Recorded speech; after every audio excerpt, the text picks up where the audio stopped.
Hola de nuevo. Ahora tenemos este tema, el efecto de los elementos de aleación en los aceros.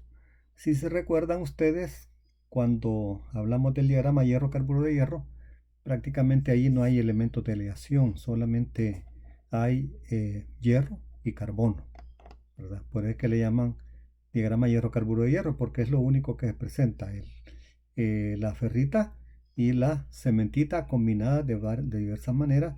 También puede presentarse vainita y martensita, ¿ok? Pero ahora resulta que si nosotros le agregamos elementos de aleación, entonces estos elementos de aleación pueden mejorar la templabilidad de los aceros.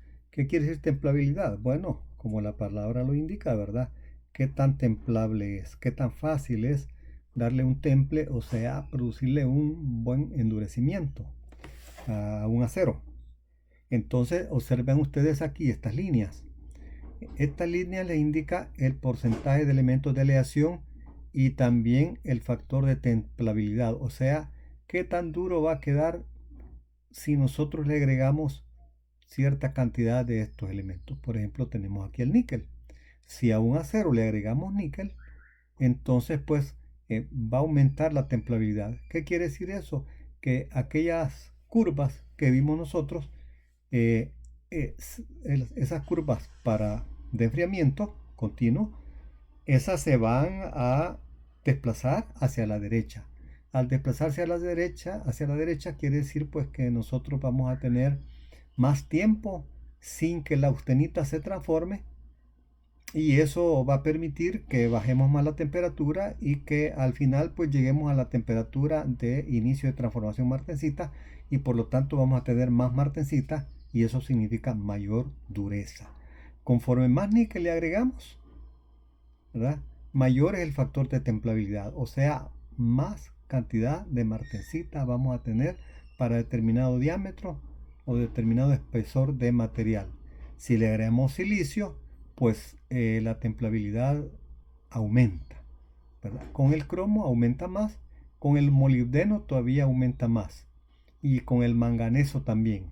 Entonces, pues muchas veces estos elementos de aleación, estos elementos se agregan porque necesitamos mejorar la templabilidad del acero.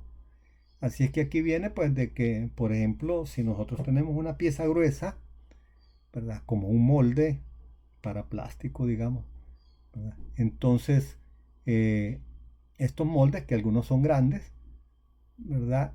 Nosotros necesitamos alta dureza, ¿sí? ¿Y cómo podemos encontrar alta dureza si el acero es grueso y se va a enfriar lentamente?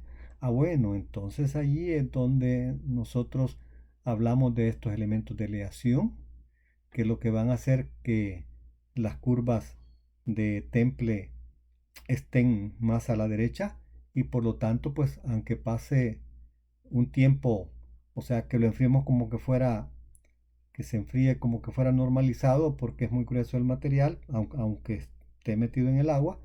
Entonces, pues, pero siempre va a lograr alta dureza porque esos, esas líneas de inicio de transformación a perlita o a vainita, pues, o a ferrita, pues están alejados. Así que esto me va a permitir que aunque se enfríe el aire, ¿verdad? Para evitar muchas tensiones internas, entonces logremos un buen endurecimiento. Lo otro que les quería comentar también es lo siguiente, de que el diagrama hierro-carburo de hierro se modifica cuando nosotros le agregamos elementos de aleación. Por ejemplo, aquí me está indicando este punto de acá es el punto eutectoide. El punto eutectoide va a disminuir si nosotros le agregamos níquel, ¿verdad? Entonces miren que este punto de eutectoide va disminuyendo su temperatura. Aquí estamos a menos de 600, y eso significa que a menos de 600, si tiene como 10% de níquel, ¿verdad? El acero todavía no se ha transformado a ninguna otra estructura, sino que sigue como austenita. Si tuviera manganeso, pues a esta temperatura esta cantidad de manganeso a esta temperatura todavía no se ha transformado. De ahí provienen pues los aceros, por ejemplo, austeníticos. Los aceros austeníticos tienen mucho níquel. ¿Por qué se le agrega níquel? Ah, bueno, para obtener la estructura austenítica. ¿Y qué propiedades tiene la austenita? Ah, entre otras cosas es de que es inoxidable. Entonces de ahí tenemos aceros inoxidables austeníticos que a temperatura ambiente tienen austenita. Si tienen austenita quiere decir que son blandos, que no son muy duros, ¿verdad?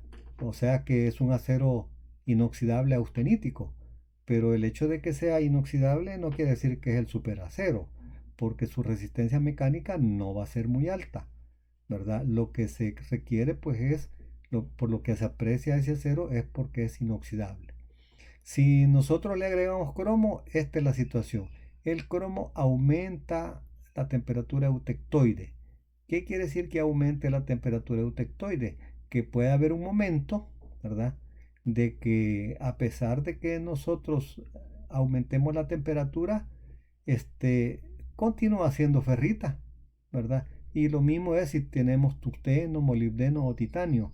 Entonces el acero arriba del punto eutectoide para un acero del carbono, ese tipo de acero aliado sigue siendo ferrita. Entonces de ahí provienen los aceros inoxidables ferríticos. Los aceros inoxidables ferríticos, entonces no se les puede dar temple porque, porque no logramos esa temperatura, digamos, para que se transforme a austenita. Y luego, pues, en el enfriamiento que esa austenita se convierta a martensita, perlita, en fin, ¿verdad? Así es que, pues, los aceros inoxidables ferríticos, de igual manera que los austeníticos, no son muy duros. Su propiedad principal no es la dureza, sino que la resistencia a la corrosión. ¿Ok? Entonces, se modificaría entonces el diagrama hierro, carburo de hierro, debido a estos elementos de aleación. Ok.